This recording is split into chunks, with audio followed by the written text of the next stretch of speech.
Welcome to the Gracie Academy. Peter and Gracie, Rener Gracie. In 1993, our father created the Ultimate Fighting Championship to showcase the effectiveness of Jiu-Jitsu to the world. And now that every professional fighter has added it to their arsenal, we're breaking down how they're using it so you can add it to yours. We say this every time we have a video, but I don't think they really realize we're just doing this so that they don't forget. And so that they get off the couch and onto the mat.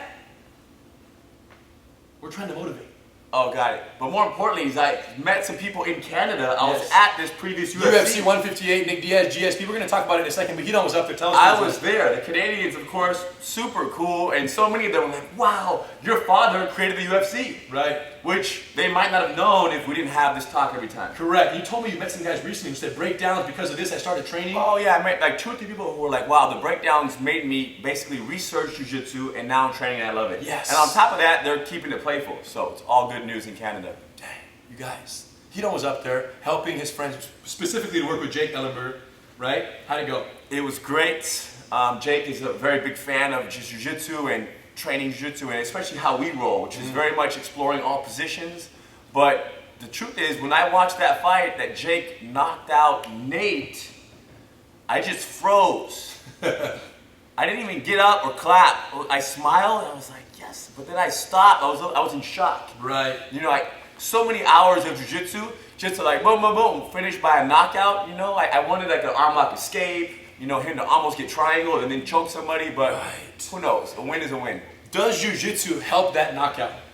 Yes. Interesting. Not that we're trying to take credit, you guys. Jake's boxing is ridiculous. He's very quick with it, very relaxed. But a karate instructor, Bill Odom, once told me, he said, Rener, jiu-jitsu has helped my karate in a way that you can't even imagine.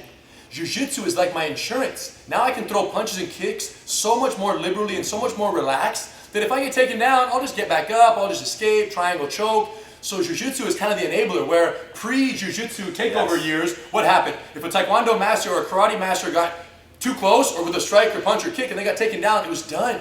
Yeah. Now you can be much more relaxed because you know once to hit the ground, you can keep it playful. This is part of the reason why I believe Nick Diaz just comes forward. Yes. Banging. No concern. You take me down. Well, that's what happened. 7, 8, 9, 10 times GSP took him down.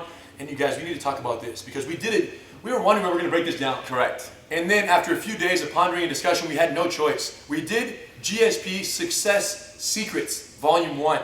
Me and Halek did it. We talked about his guard pass, how he pressures so well from the guard and he passes the guard so amazingly against most people.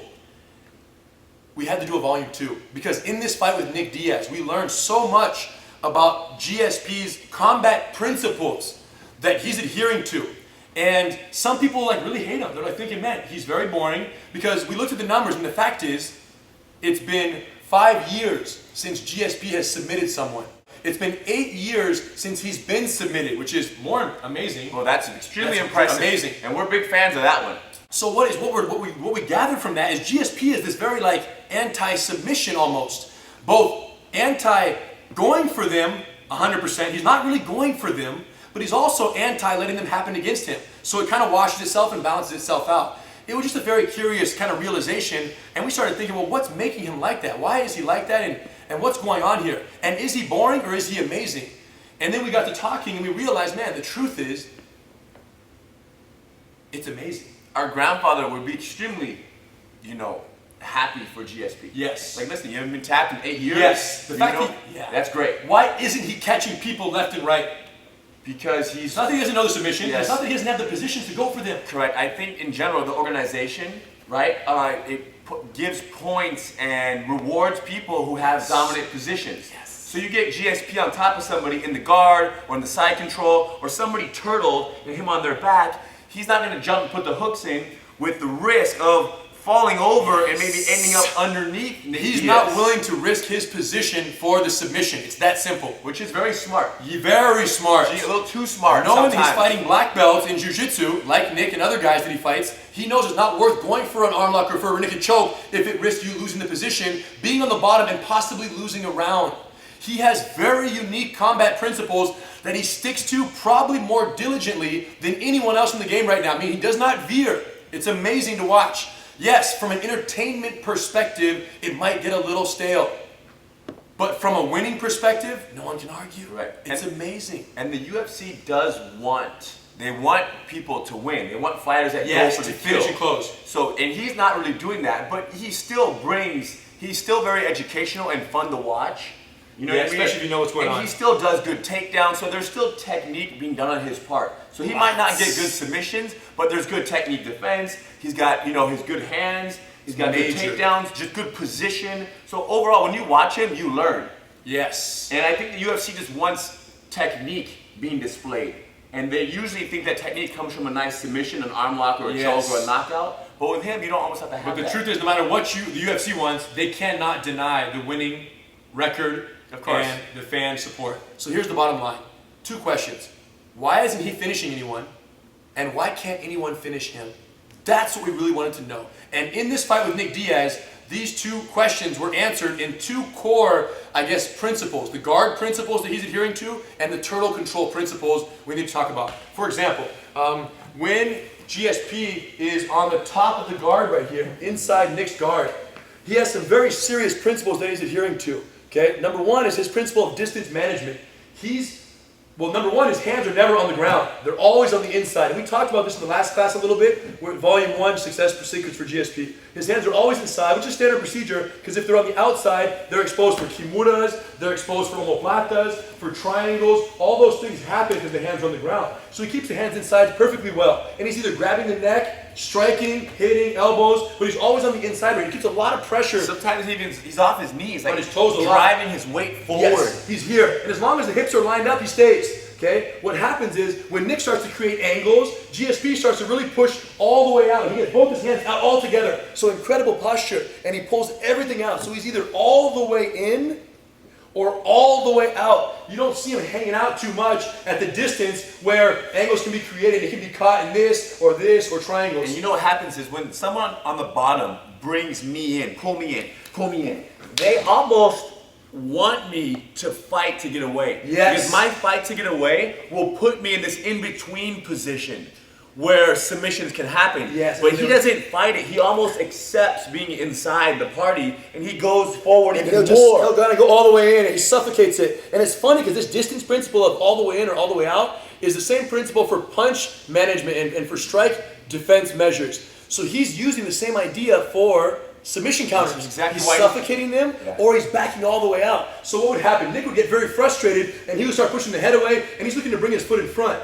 What Nick was trying to go for, a lot of you guys who've seen his previous fights, he wanted to create a situation where he can get one of his legs in front of the face, under his chin, bring this leg out, lock this, grab the head, and then choke him right here. It's called the go-go plata. Okay? It's a great choke if the arm is in the party. The problem is, GSP has studied every video of Nick's. So look, he got here, he would bring the foot in front, but because his arms were inside and GSP is so postured, he was gone. And they did this at least 7, 8, 9 times during the fight. So all the way in or all the way out. Hands never on the ground. A few times when Nick got, hands inside please. A few times Nick got a knee inside right here. GSP would hold this. He would not let this leg come out. So he understands to keep it congested. And then if Nick tried to do something to jump it out, both arms were gone so fast. And every time he pulled the hands out, he would come back with a big punch, and then what would happen? Nick would kick off, and it would end up rolling out to this turtle position here, where GSP would just follow up. Do you think GSP wanted to pass the guard and side mount and mount Nick? I don't think he was too concerned. Correct. He liked that Nick was on his back, he was neutralizing the submissions, that's all he trained, and the black belt coaches he works with. And GSP being in the guard, it just keeps Nick on his back. Yes, he was cool with that. And it's like same as the half guard. Half guard and guard, the bottom person is kind of locking themselves underneath. Yeah, it's the same thing that happened with Jake Shields.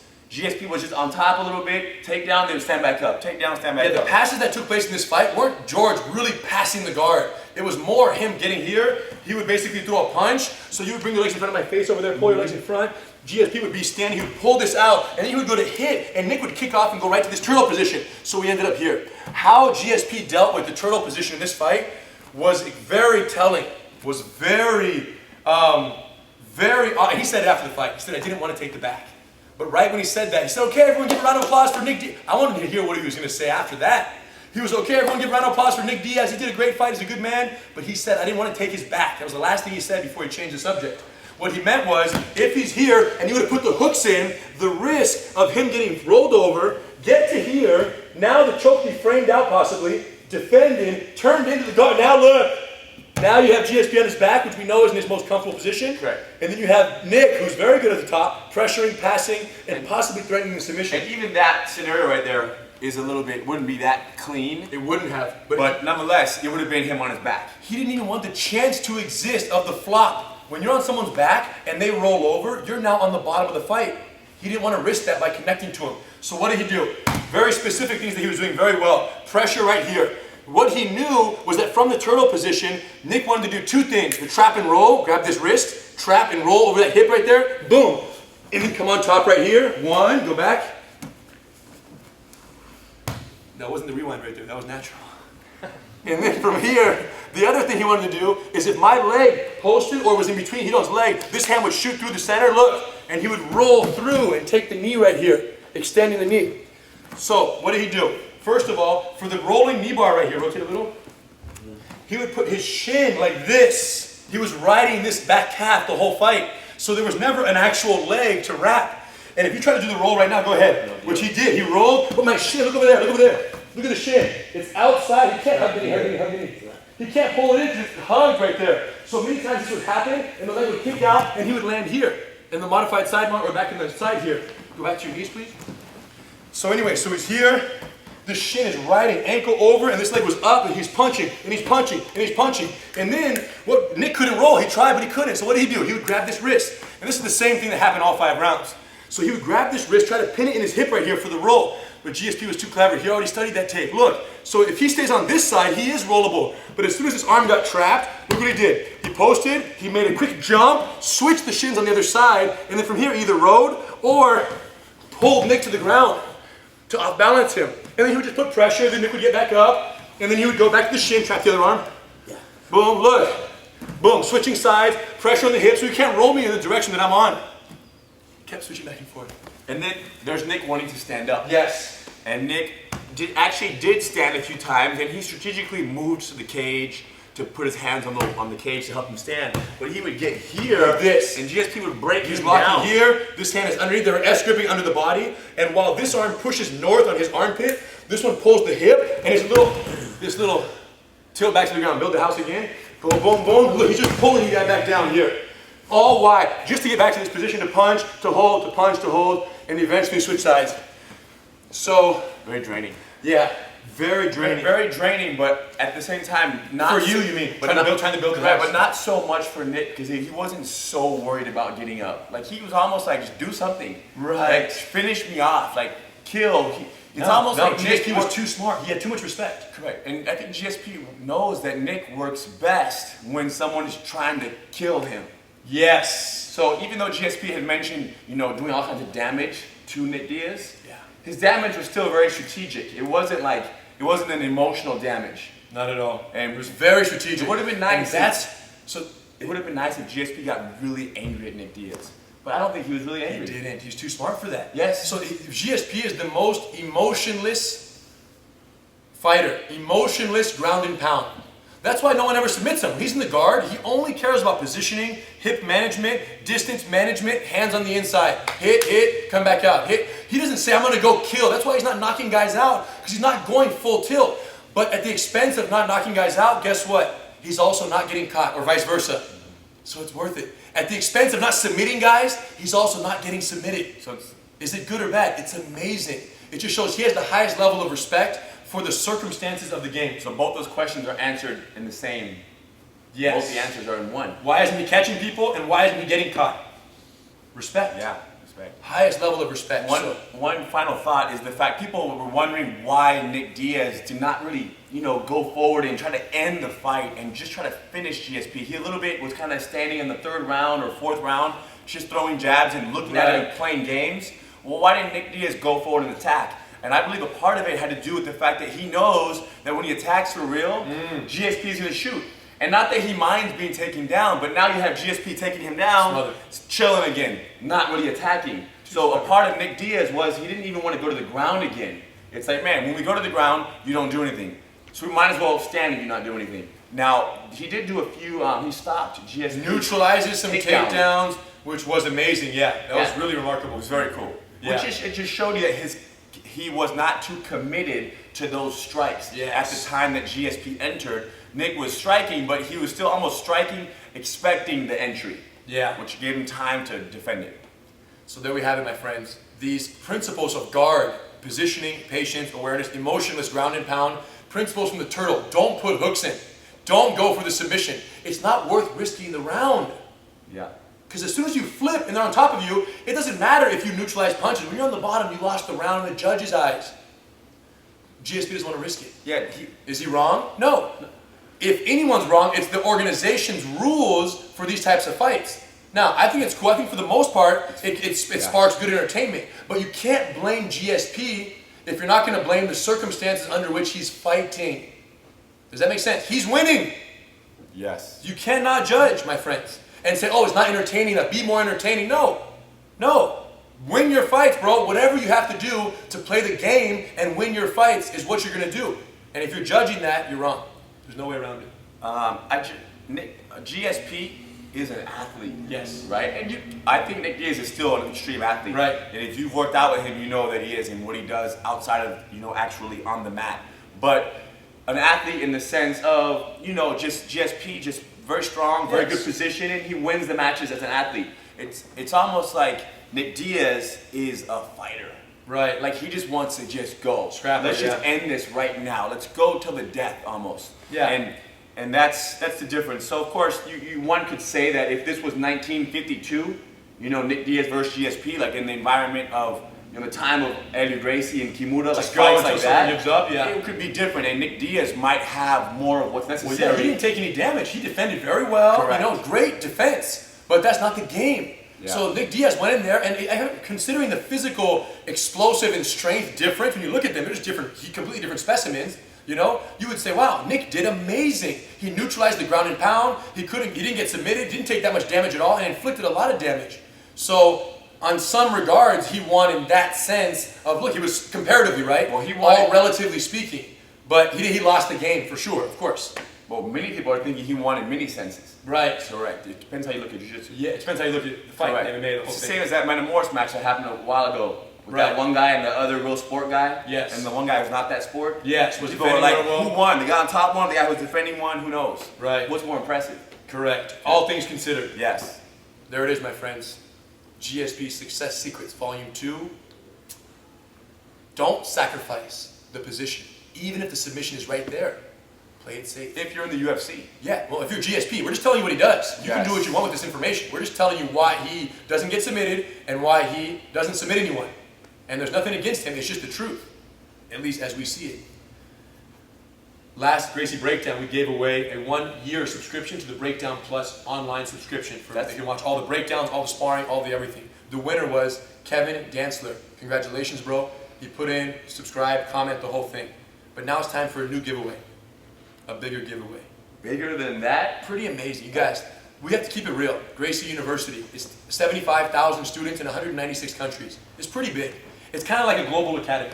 Like not a school anymore. It's like the world is the academy. Your home is the dojo, and you're training and we're connecting. I was just in Canada and I have friends in Canada. I didn't even know them. They're like, hey, I've been training with you for years. Right, and you never met them before. But they're committed and they're going for it. They're going for it. You guys, Gracie University, it's a global jiu-jitsu academy. So we thought of the Gracie University flag series. For the next Gracie giveaway, you're going to win not only the amazing new Lucky Charm t-shirt. Read it for them.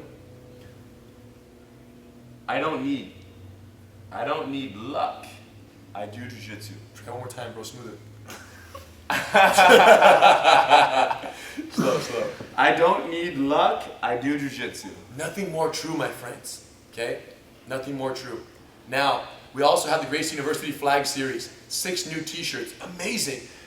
Of course, we had to keep it real and start with Brazil, where this whole thing came from. The family migrated. Our father saw bigger things. Our grandfather and Carlos started in Brazil, made it happen. It's the root of our jiu-jitsu that we're so passionate, so in love with.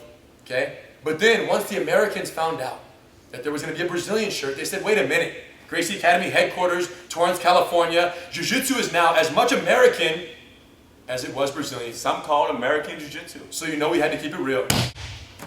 We had to keep it real. American flag, front and back. But then I realized the only reason why we're in America and we're free in America is because our friends across the ocean couldn't contain us. the UK. You know we had to do it. But then what happened? Our friends just to the north, the Canadian friends, they said, hey, we're over here in North America, keeping it real on the highest level, Gracie University, training our garage. Almost connected, almost the same country. Right here. And we got GSP. So what do they say? So we had no choice. Canadian flag, we had to do it. And they loved it. But then it really got crazy, my friends, because we got some Japanese calls. You don't want to hear from the Japanese. No, you don't. No. They said, yo, you guys forgot. Forget Brazil and America. Trace it back. And you know where your jiu-jitsu came from. And we couldn't deny the truth. You know what's crazy about Japanese? Tell me. They have so much heart. I don't know who has more heart than the Japanese. Maybe Mexicans. Viva la raza! Dang, it's crazy. Listen, so here's the deal. Winner of the Gracie giveaway gets all 6 flag tees plus the lucky charm. It's very simple. All you have to do, subscribe, like the channel, favorite the video, and tell us one thing. Is Chris Weidman gonna ruin Dana White's super fight party? Super fight party? What does that mean? GSP versus Anderson Silva, or Anderson Silva versus Johnny Bones? Got it. So One or the other, but Anderson Silva is the key variable here. Is Chris Weidman gonna mess up those plans on July 6th at UFC 162 in Las Vegas? I'm going to that fight. We don't know for sure, but we're going to be there. You know why? 5th and 6th of July, 2013, UFC Fan Expo. 4 seminars, 2 hours each, 8 hours total, 2 brothers, 1 focus. You guys, we're teaching the seminars together for the first time ever. UFCFanExpo.com or GracieAcademy.com. Save your spot early. We'll be at the UFCs, we'll be at the Fan Expo. The seminars are going to be off the hook. My friend, it's very simple. Be there or get triangle choked by someone who is. Keep it playful. Our grandfather's vision was to share the gift of Gracie Jiu-Jitsu with people all over the world. Thanks to global internet accessibility and the development of a revolutionary interactive online learning system, his dream came true, and his legacy will live on forever. Gracie University. Let us teach you everything he taught us. Wait up, though. Calm down, homie. Just get the juice and let it rip. Calm Go. down. Calm down. Get the juice and let it rip. Yeah. Let's go. Like this. Boom. Let me see your slap. That was weak. Do it again. Bounce and come back up. And then you go like this. What would you say? Viva la raza! Face, you know? And then I'm going to push him out of here. I'm going to go like this. Boom. And then as soon as you bounce, he comes back up. Viva la raza! Yeah. Even more fire than that. He wants a gangster style. I'm not kind of shocked. And then once I don't know so when I bounce him back out of the second Viva la raza on the way down, look. Do your slap down right now. Never let me slap and not go down. This is always a slap down. We're going to be trained right here, bro. Good. Viva la raza and then the height. Yes. And then he's going to end up coming back up. Like you were one of those squeak dolls and you got hit and you're just like, it's all good. Okay, get ready. And hands here. You're coming down. As soon as you bounce, you got to come back up on every one of them. Viva la raza! Like this, like, yes. Show the shirt. Yeah. And make your head a little, make your little T-City bend. Yeah, a little. What he does. Yeah, dude. And get ready. My feet are hurting from sleeping like this for 30 minutes. Let's go. And. Come on, bro. Bro, yeah, our friends are here. They're all family. Let's go. Yeah, go drive. wait. Stop, bro. For real, my feet are hurting. Stop me for real, though. Stop wasting my time. My bad. Just go like this. Just go. Viva la raza! And I'm going to hit you right back while you're mid-raza. You feel me? It's going to be tight. And the heel's going to come right back in. And action. Look at, hold on. So they're not going to see this part. They're only see you coming bouncing out. Okay, so pounce and boom. I wonder if I was looking at Hito when I did this. Yeah. So I hit you down. He comes down. Yeah, you're just talking about the Japanese art you're looking at. Yes. Viva la raza!